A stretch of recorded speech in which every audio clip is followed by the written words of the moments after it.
今日會同大家介紹兩個好適合從愛丁堡一日遊嘅城市。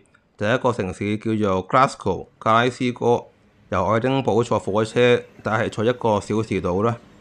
今日我哋朝頭早咧就係有啲陰天，但太陽出嚟嘅話咧就比較 clear， 沿途都係啲咁嘅田園景色。坐咗大約1個鐘嘅火車就到 Glasgow 嘅 Town Square， 旁邊有好多嘅政府嘅 building 啦。但聖誕嗰陣時咧就變成一個嘅 Christmas Wonderland。我哋夜晚咧會再參觀呢個地方。從 St. George Square 坐巴士嘅，大約坐30分鐘。University of Glasgow 格拉斯哥大學，呢個係蘇格蘭第2古老嘅大學，成立於1451年。呢度好出名嘅，曾經出過好多好有名嘅名人啦，好似Adam Smith 咁樣。佢呢個大學嘅主樓咧，曾經係被評為亞洲最靚大學嘅建築。呢個就係正門嘅入口，呢邊咧有2個 courtyard， 呢個叫South Courtyard， 嗰啲 building 咧都好靚。咁我哋嚟嗰陣時咧就係 weekday 咯，所以咧人就唔係好多。喺2個 courtyard 中間咧有一個迴廊，呢個迴廊咧係好有呢個 Harry Potter 霍格華茲學院嗰種感覺。呢度咧就係嗰個 Harry Potter 其中一集咧拍攝嗰個場景，就喺呢個Cloisters 裏邊嘅。咁睇下大家有冇認得呢個地方，有冇勾起呢個回憶咧？佢而家有啲聖誕燈飾咯，咁就都好靚嘅。呢個行出去咧就係嗰個另外嘅 courtyard， 就係個 North Courtyard 啦。個 building 咧都係同個 South Courtyard 嗰啲咧好相似，好似係對稱咁樣。因為我哋嚟嗰陣時係聖誕假期，所以啲門咧都鎖咗，我哋冇機會咧上去2樓參觀下嗰啲課室走廊咁樣，唔可以好清楚睇下佢係咪真係好有呢個霍格華茲學院咁嘅風格咯。咁希望下次有機會可以上2樓嗰度參觀一下啦。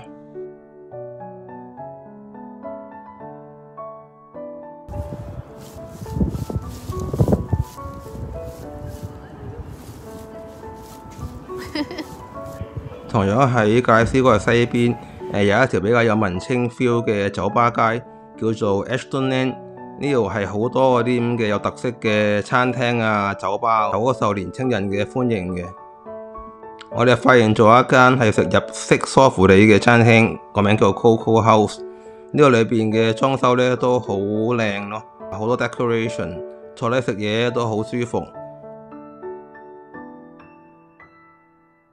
我哋喺度叫咗2個咖啡，同埋試咗2個比較出名嘅梳芙梨咧。呢一個係紅豆加抹茶口味，另外一個咧就 original 口味，都好值得大家去試下。我哋食完梳芙梨之後咧，就坐呢個格拉斯哥嘅地鐵，大約15分鐘到咧就出咗嚟，見到好多好靚嘅 mural 嘅 graffiti 咁樣。跟住再行15分鐘咧，就參觀呢個 Glasgow Cathedral。呢個 Glasgow Cathedral 咧係好有歷史嘅，佢係建於13至15世紀嘅期間。喺呢個蘇格蘭自15世紀之後咧，會有一個完整保存嘅建築，裏邊咧係一個哥德式嘅設計，有好多石頭嘅 column， 係有好多木嘅 architecture。咁呢個格拉斯哥大堂佢呢個嘅所在地咧，亦都係佢第一座教堂嘅原址嚟嘅，裏面就好靚，好裝潢。佢裏邊咧仲有一啲好有歷史嘅展品，好似呢一本咧係一本差唔多有400年歷史嘅 Bible， 封面咧係木做嘅，裏邊咧都保存得係好新淨，好值得大家去參觀一下。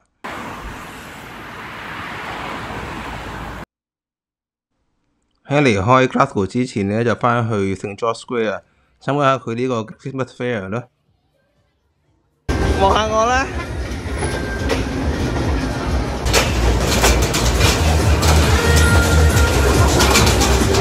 好快！哇！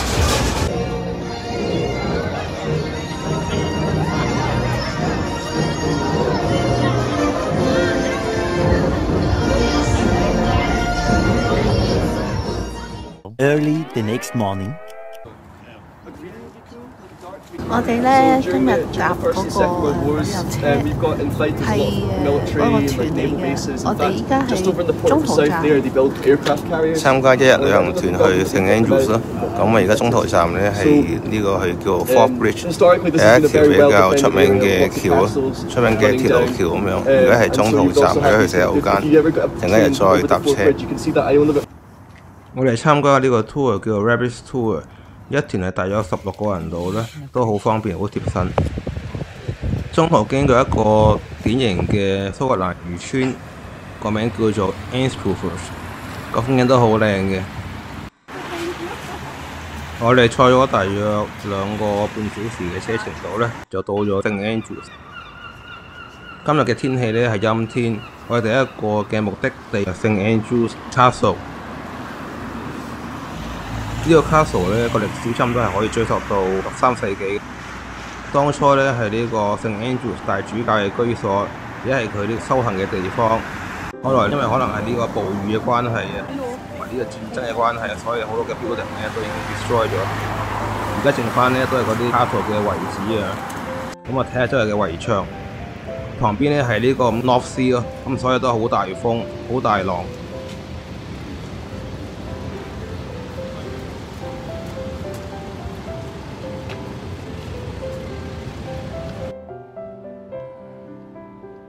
從聖 Andrews Castle 向西邊行，大約行5分鐘度咧，就有到一個好出名嘅大學，叫做 University of St Andrews。呢個之所以咁出名咧，係莫過於當時嘅校友就係威廉王子同埋凱特王妃咯。咁呢個有一啲係2021年嘅 footage， 就係講翻威廉王子同凱特王妃重返呢個校園。喺2001年嗰陣時，威廉王子咧就喺安德魯大學呢度讀書嘅。嗰陣時咧就識到凱特王妃，呢個就係講佢返學校同嗰啲後生傾下偈，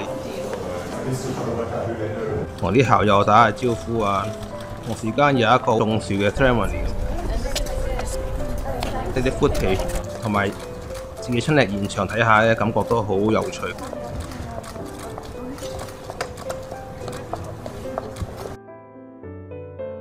到現場嘅時候都係啱落完雨，好大霧。所以有少少呢個陰陰森森嘅感覺。呢個大學係喺15世紀嗰陣時完成嘅，係屬於英格蘭嘅第3古老大學。咁我哋喺嗰個走廊嗰度行下，睇下個 courtyard 啊。佢面積咧唔係好大，所以咧行15分鐘度咧就行晒㗎啦。我哋參觀完大學，經過呢個 chapel， 諗住去傳說中話威廉王子、凱特王妃以讀書時候成日聚會嘅地方。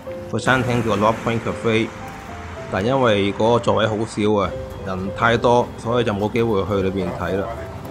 再出嚟呢，就係去聖 Andrews 嘅 Main Square。個 Main Square 嘅地方唔係好大，主要都係啲 hotel 啊、Airbnb 啊、restaurants 啊，同一啲嘅 souvenir shop。咁啊，都係啲好有特色嘅小店咯。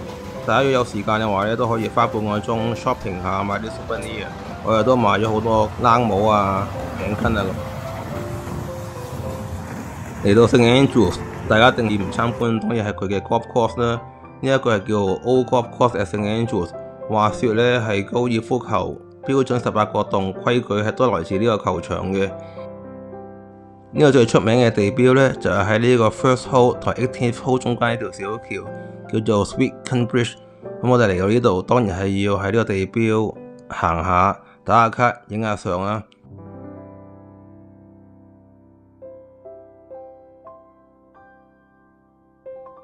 今日就到此為止啦，下一條片再見啦，拜拜。